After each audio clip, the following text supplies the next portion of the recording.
Почитувани пратеници, почитувана македонска јавност, почитуван гостин од Судскиот совет, кој сметам дека како државен орган е одвишок во нашиот уставен систем, затоа што наместо да биде опонент на извршната власт, тој е секогаш соучесник на извршната власт, зборувам органот како орган, не вие како личност.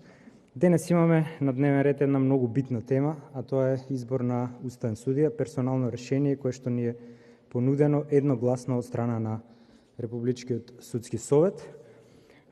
Еден професор по право вели дека она што е личноста за поединецот, тоа е уставот за општеството и овие уставни судии се всушност чувари на уставот и затоа со многу голема доза на сериозност треба да пристапуваме при секое персонално решение кое што ни е понудено. Дискусијата ќе ја почнам прво со општа расправа за значењето на уставното судство и на нашето поконкретно и потоа ќе се осврнам на персоналното решение кое што ни е понудено. Именно уставното судство ние им предаваме на студентите дека е најголемо откритие во правото после Првата светска војна. Првиот уставен суд е Уставниот суд на Австрија во 1920 година, кога тогашниот професор Ханс Келзен со неговата чиста теорија на правото се обидува да го наметне како државен орган. Ако приметите убаво и во нашиот устав, Уставниот суд е регулиран во посебна глава за да му се даде посебно значење и не случајно се вели дека Уставниот суд е четврта власт, таа не е ниту судска власт во својата суштина, туку е посебна четврта власт, затоа што Уставниот суд не суди спорови помеѓу граѓани, туку суди спорови помеѓу устав и закони. Под влијание на тоа австриско влијание, каде што студирале видни професори од тогашна краљевина Југославија, кога доаѓа комунистите во Југославија, е првата комунистичка земја во светот која што во 1963 година за време на Тито воведува уставен суд. Под влијание на легендарниот професор од Белград Јован Ѓорѓевиќ.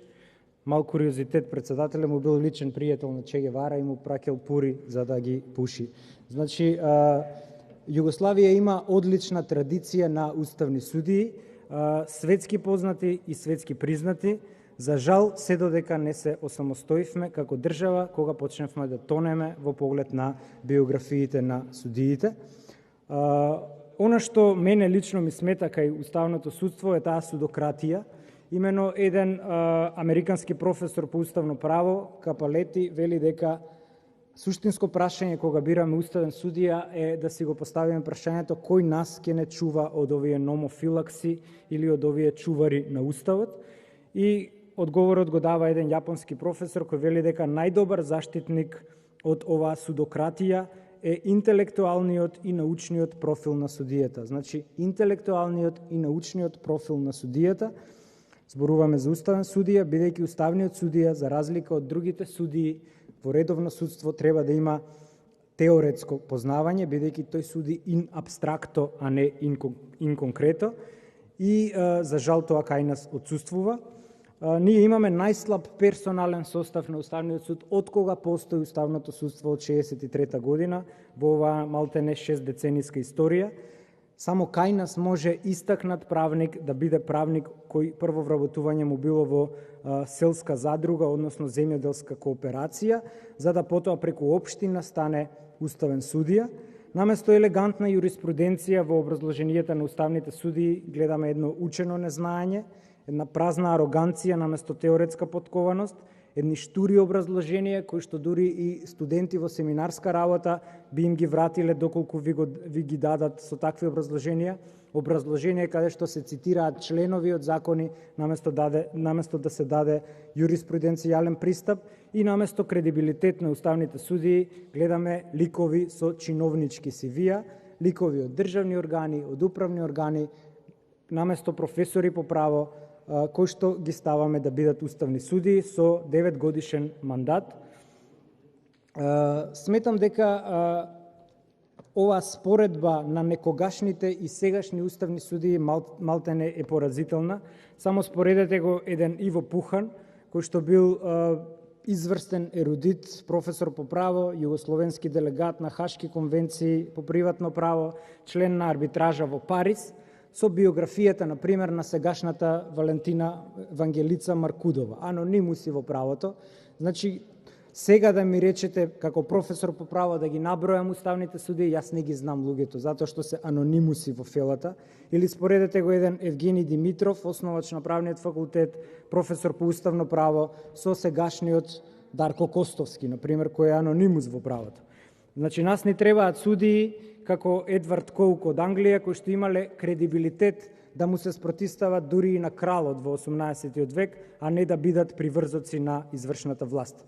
Кога доаѓаме до ликот и делото на Добрила Кацарска, едногласно предложената судика од страна на Уставниот суд, бевме лишени од образложение на почитуваниот Киро Здравев, кој не ни објасни по која процедура е бирана, дали имало и други кандидати, дали е бирана од тефтерче, дали е бирана од дојава и слично, бидејќи и Груевски така мислеше дека судиите од тефтерчињата вечно ќе му бидат благодарни што ги ставил судии, меѓутоа тоа не е така, бидејќи судија кој дозволил да биде биран од тефтерче е слуга на секоја власт, како се менува власта, тие си се шифтаат за да си останат на функциите и затоа судството е доведено до ова дередже до кое што е во очајна состојба.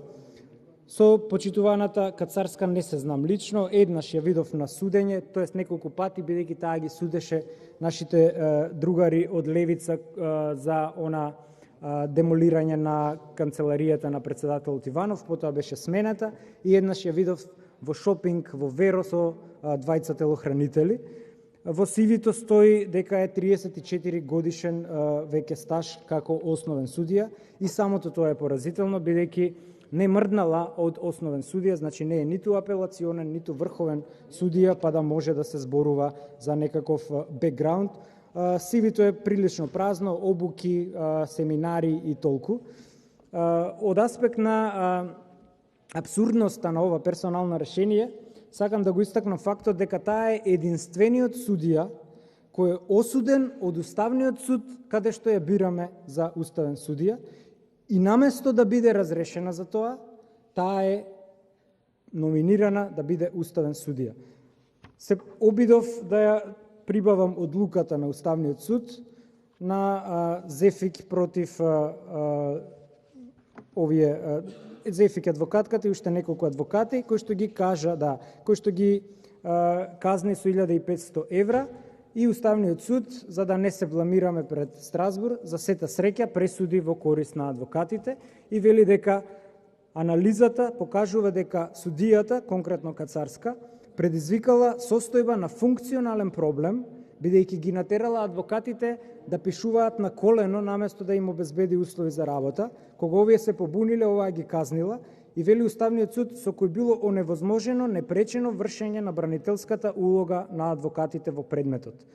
Значи имаме еклатантна повреда на членот 10 од Европската конвенција за човекови права и наместо за ова таа да биде разрешена, сега се предлага таа да биде колешка на овие кои ја казниле. Исто така, таа се проучува во светските универзитети за тоа како не треба да се суди.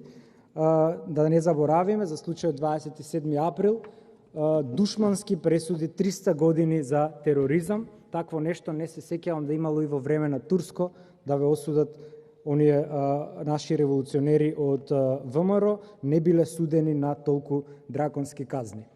Второ, симптоматично кај овој предложен кандидат ми е тоа што таа треба да биде кривично ставена на одговорност после падот на овој хибриден режим, затоа што шуруваше со власта и ги штимаше на рачаните пресуди и решенија за притвор при промена на уставното име на државата.